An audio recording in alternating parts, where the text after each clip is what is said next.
1 o'clock in the afternoon here on the East Coast of the United States. Phil Giraldi, no stranger to those of you that regularly watch this podcast, joins us now. Phil, it's always a pleasure. Thank you for joining us. Did you recently receive something in the mail from the President of the United States that said, Philip, our work is far from over, and this raised your blood pressure? Well, not only did it raise my blood pressure, which is a bad thing, but it also terrified me. It implied that Joe Biden is going to work more of his magic over the next 2 years, and his agenda is God knows what. I mean, we're on the verge of a possible nuclear war right now that he self-generated pretty much. And we have millions of people pouring over our southern border, and the economy is going. So yeah, I'm really looking forward to what Joe Biden is going to do in the next 2 years, because he believes we have a lot of work still to do.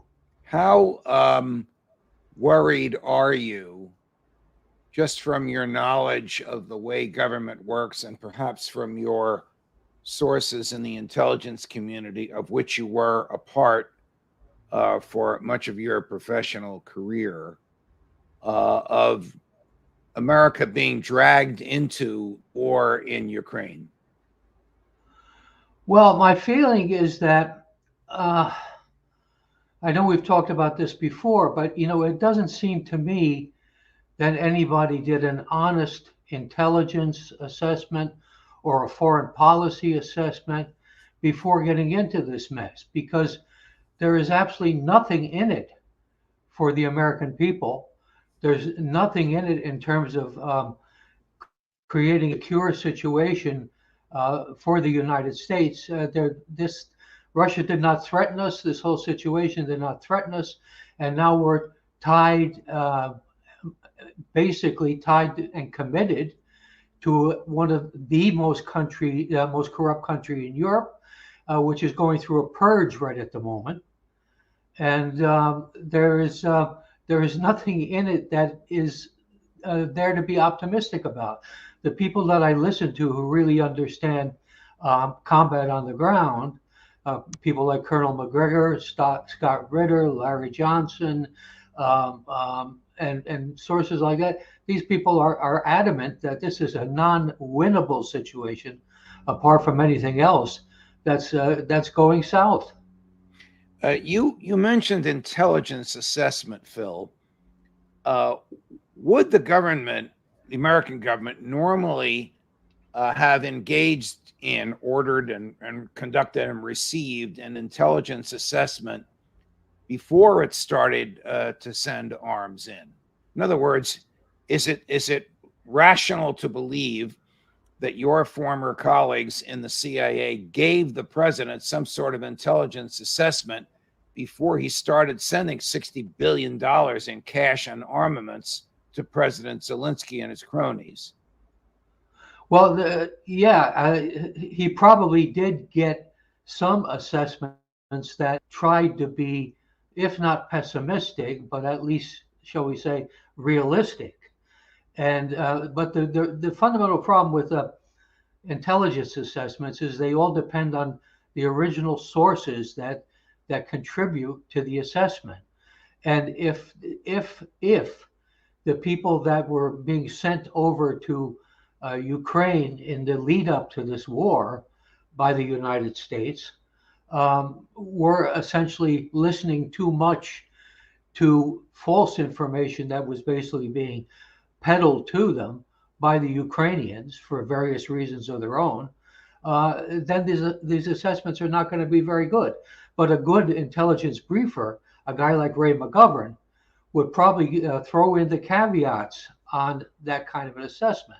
All right, I want to play a clip from one of your former colleagues. I understand you never worked together, but you were in the agency at the same time, and he was an intelligence briefer, Jack Devine, who's a regular on the show, who candidly, my fans and the viewers of the show love to hate. So Jack draws a big audience, but the things they say about him on the message screen, uh, I can't even read them out loud. But here is Jack saying that he's betting on Ukraine. I'm betting on the Ukrainians still. It's not to say that the Russians aren't going to be formidable. I do think there will be undertrained. There'll be sometimes when you create something big and it's not well trained, they become cannon fodder. So I think it's going to be a really tough spring, and I think the war in many ways will be decided. There won't be a victor. In other words, the Russians cannot conquer Ukraine, and the Ukrainians are not going to beat the Russians. There's a certain point where both sides pull back. Even if you don't have an agreement, they lower their intensity. And that's when I think Putin personally is in trouble in his own country, and I think he goes. That's why the stakes are so big. And I think he goes. Did he tip his hand as to the true goal of the American intelligence community and the globalists in Western Europe and in the State Department? Yeah, I think he did, but that's only half the story. The regime change to get rid of Putin is certainly one of the major objectives, and has been an objective for a long time, because basically Putin is pushing an agenda for Russia, which is a separate path relating to maintaining its culture and its traditions and its history. And we don't like that kind of stuff anymore. But the other thing is that again, Devine is getting this from somebody. He's getting information from a source or sources. And I would be very curious as to whether he is somehow personally benefiting, or at least maintaining some kind of profile that he wants to maintain by saying these sorts of things. I think, as I say, the people that I listen to, these people are real serious combat and intelligence veterans of a different type, people who've been on the ground and have the experience, and they're saying quite the opposite. Well, this will raise your blood pressure even more. Here's Jack Devine talking about the effect of the Ukrainian-Russian war on the strength and relationship between Russia and China. And I want to talk to you about China in a minute, Gary. Do we want a strong Russia with Putin and Xi? Is that going to bring us peace and harmony so we can live in isolation? I think Putin, the day he crossed, I'm on record in the Washington Post, in March last year, a few days after he invaded, he sowed the seed of his own demise. That is actually good news for us. Whoever causes it, that's a good news. A weak Russia that sees Putin going weakens China as well as Russia. Does Jack know what he's talking about? No, that's one of the craziest comments I think I've ever heard. If anything, the NATO-US intervention in the Ukraine situation is driving China and Russia closer together. Yes. And China and Russia are great powers, whether you want them to be that or not. And I don't get it. I don't know where he's coming from on that. It's a weakened Russia is going to create a weakened China. No, it'll create a crazier China that's afraid of being Russian. It's almost as if this is the same type of propaganda that CIA and MI6 feed on a daily basis to mainstream media, to get them to believe that somehow Putin's going to go and there'll be peace in the world and China will no longer be a threat. He used another curious phrase. Again, I don't want to overly pick apart what he says. When he said that Putin sowed the seeds of his own demise. I mean, Putin is probably stronger politically and Russia more united, the Russian people more united behind him than was the case a year ago before the first shot was fired. Am I right on that, Phil? Well, every opinion poll I've seen, and a lot of these opinion polls are conducted by Western European agencies, German or British or French, so they're reasonably reliable, has indicated that Putin has been consistently well over 7% approval rating well before this fighting started, and ever since. Sure, there are some Russians that are actively opposing what is going on, and God bless them. But the fact is that the Russian people know what the stakes are here, and a Ukraine in NATO is a national security threat. And it's also a threat to Russian identity of the people in Donbass who are ethnic Russians and in Crimea. So, there are some serious issues here, and we're not necessarily on the right side of this. When the CIA gives President Biden his daily assessment, or however frequently they give him an assessment, do they actually make an argument that a Russian victory in Ukraine, which to me means the establishment of the Russian-speaking portion of Ukraine back to Russia, where it was 300 years ago and had been back and forth, somehow adversely affects the national security of the United States? So they actually feed such an argument into the president's brain? I'm not sure what's going on in the president's brain, to be quite frank, but I think that would be a stupid argument even for them to make to him. I think what's being played here is a lot of vague national security type allegations that Russia is a threat to stability in Eastern Europe. And if Russia is allowed to get away with this with Ukraine, the Baltic states will be next, then Poland.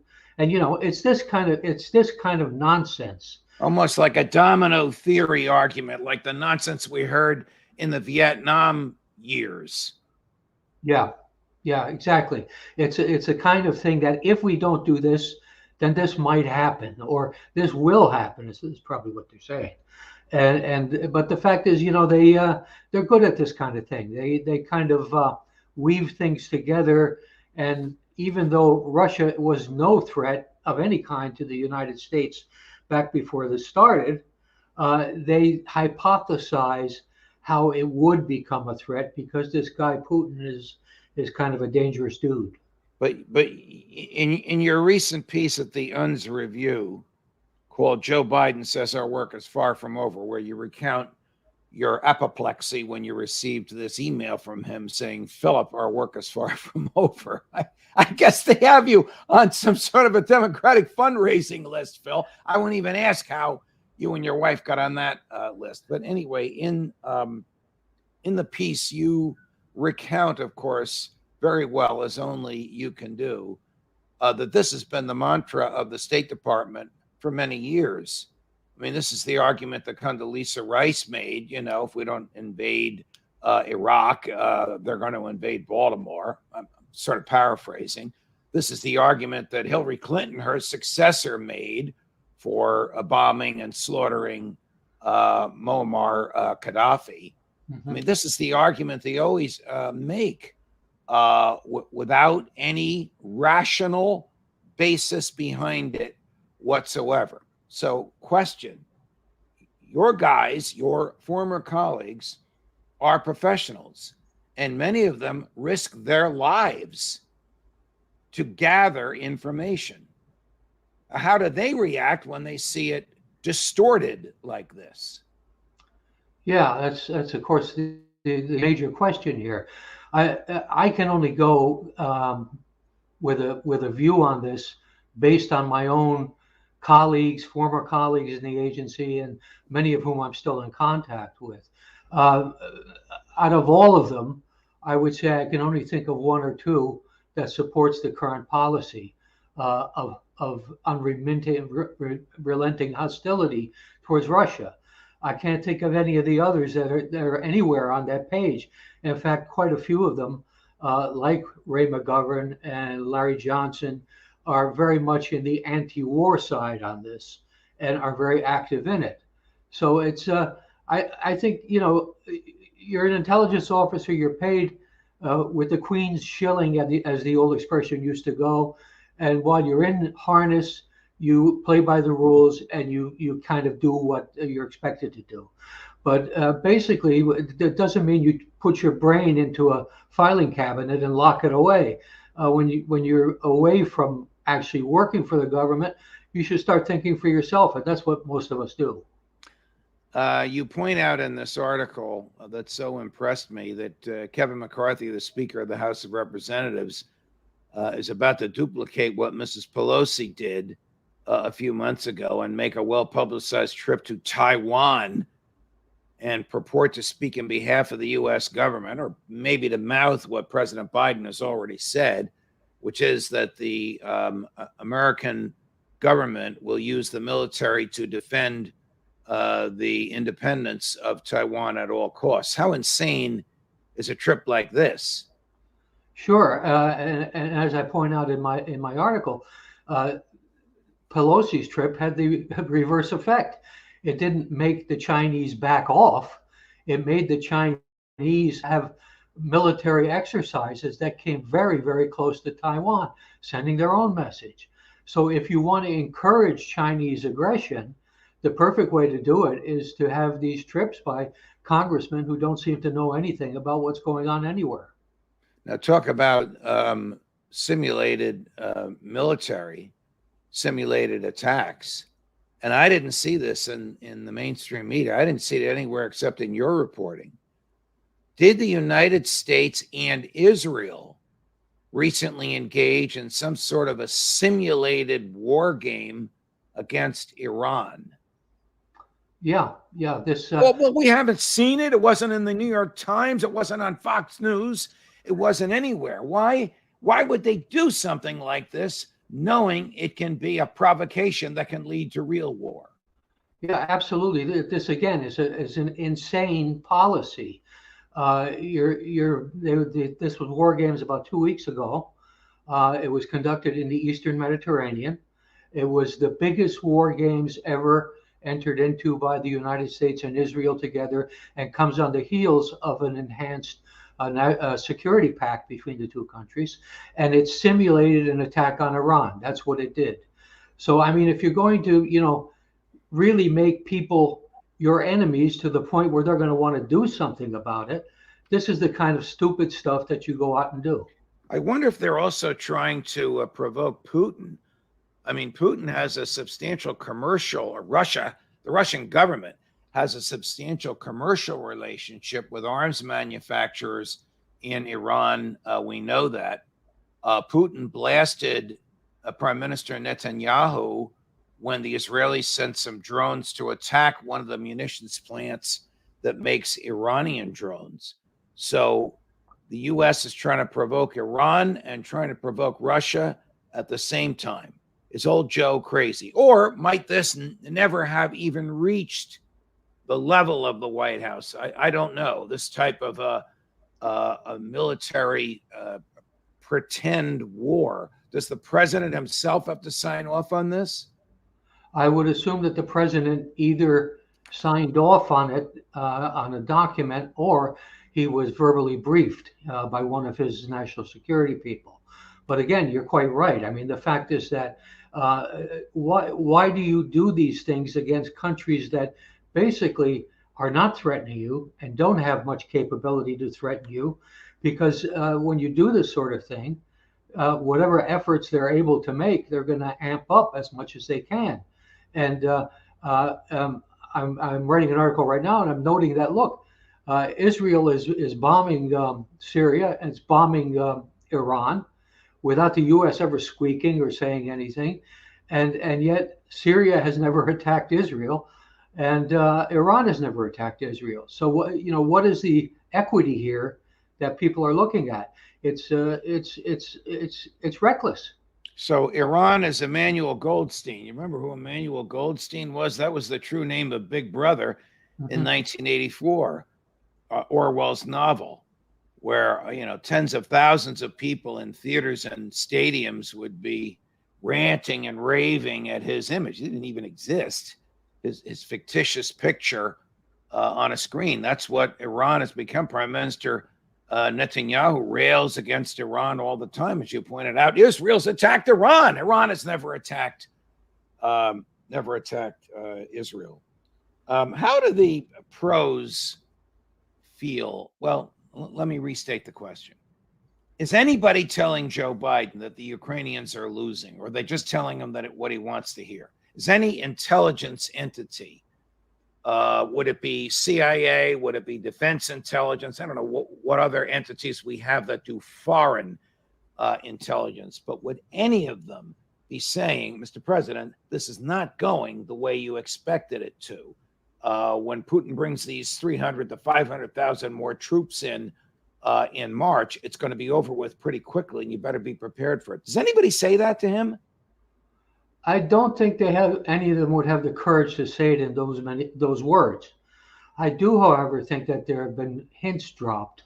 The Secretary of Defense Austin, for example, to everyone's surprise, about 3 weeks ago, came out with a comment about something. Gee, maybe it would be a good idea if we negotiate our way out of this. Do you remember that? Yes. Yeah. So that I'm was sure he got his knuckles slapped by the nuns, so to speak. So he in the was. West Wing. I think he was doing that as kind of protection for a policy that he, probably better than most of these others, sees it going in the wrong direction. Is it probable that there are some back channel communications going on between Washington and Moscow that we don't know about? Under normal circumstances, I would say that would be likely, but I don't think we're quite there yet. I think the statements that are being made back and forth are too definitive, too decisive in terms of their intent to indicate that there's any softening going on. I think we might well come to that when the Ukrainians are truly on their heels in about 60 days' time. Phil Giraldi, always a pleasure, my dear man. Keep sending those articles, and thank you very much for your time today. Well, thank you for having me on again. Of course. Judge Napolitano for Judging Freedom.